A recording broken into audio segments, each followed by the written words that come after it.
Co-chairs, dear colleagues, thank you so much for gathering to commemorate 70 years of NATO standardization. On this significant occasion, it is important to take every opportunity to learn from our past and, of course, chart the course ahead.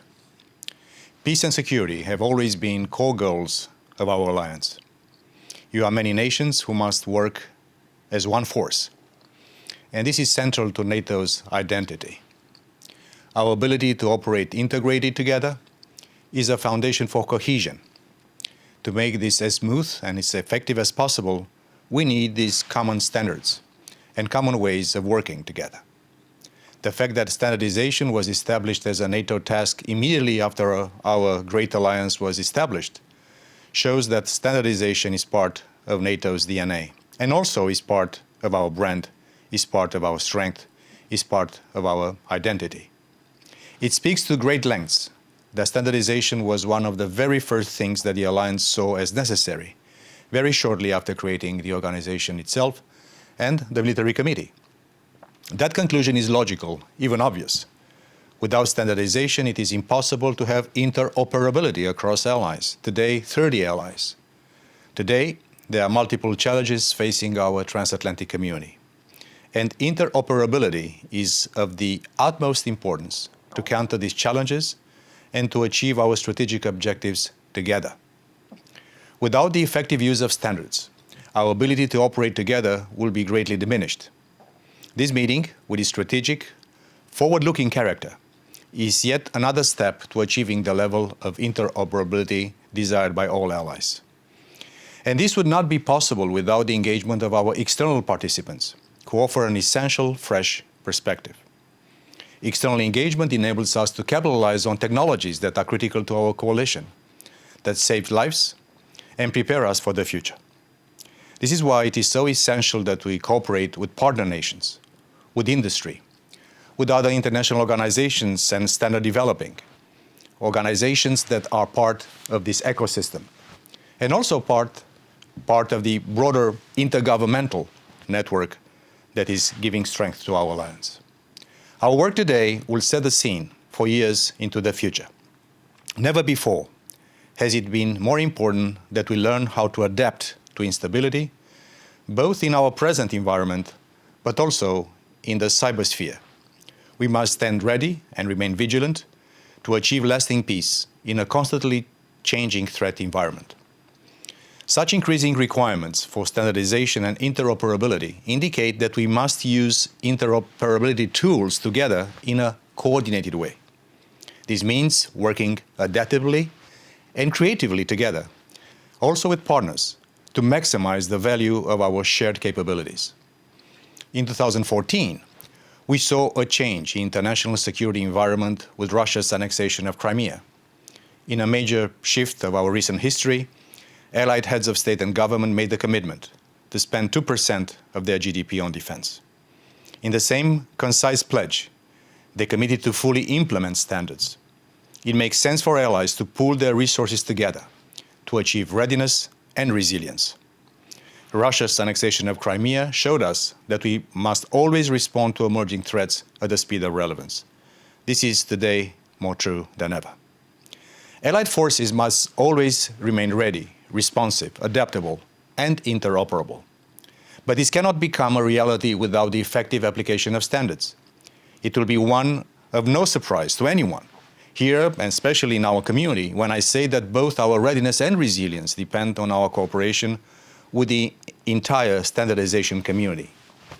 And in today's technological environment, there are many opportunities for cooperation with external partners, and there is no doubt that NATO must capitalize on emerging and disruptive technologies. This is key to promoting innovation across the alliance.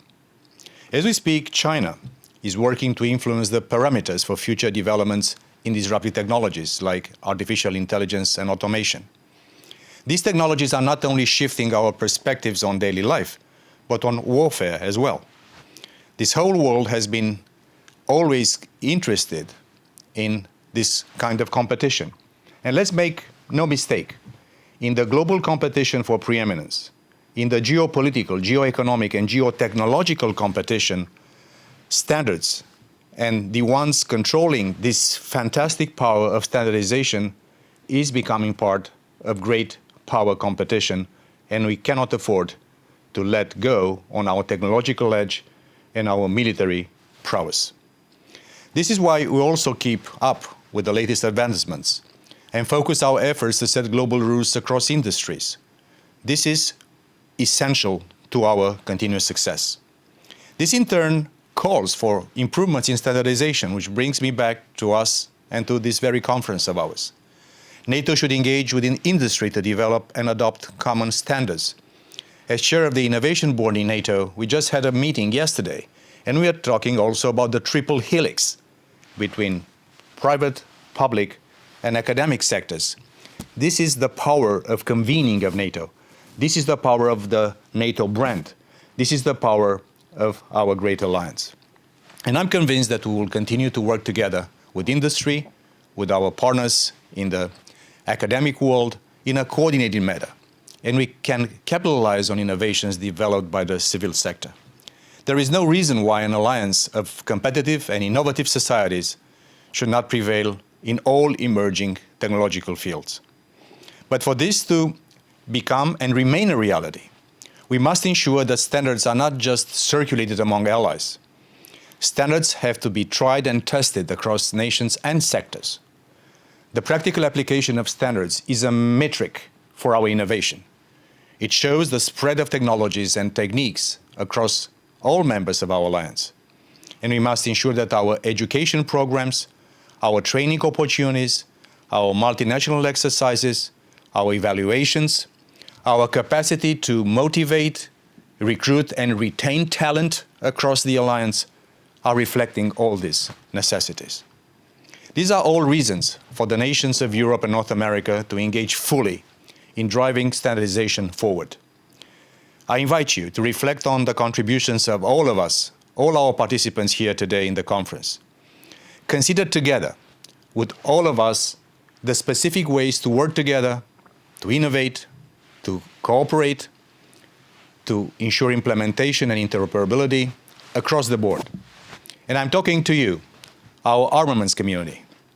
Tell us how to facilitate the adoption of standards. I'm talking to you, research community. Tell us what we need to do in order to succeed and make NATO that cutting-edge technological and military power that we are today and will continue to be in the future. And I'm also, of course, talking to you, our military. As the end users of this equipment, tell us about the needs of your intelligent customer and your more profound needs for today and for tomorrow. All the insights from all this ecosystem around NATO will constitute the building blocks for the future of standardization. And let me tell something, because you see here behind me the logo of NATO 2030. Secretary General Stoltenberg launched a few weeks ago only a reflection on the vision about where NATO should be in a decade from now. In the next few months, our leaders will meet again after the successful meeting in London last December. We are setting the course. And this is why we need you and all our community working on standardization to be part of this broader vision on how to keep this NATO alliance of ours strong militarily, cohesive politically, and having a global reach. This is my invitation to all of you. We count on you, and as an institution within an institution with 70 years of great work, I'm fully convinced that many, many decades of great work together are lying ahead of us. Congratulations, and to many more years to come.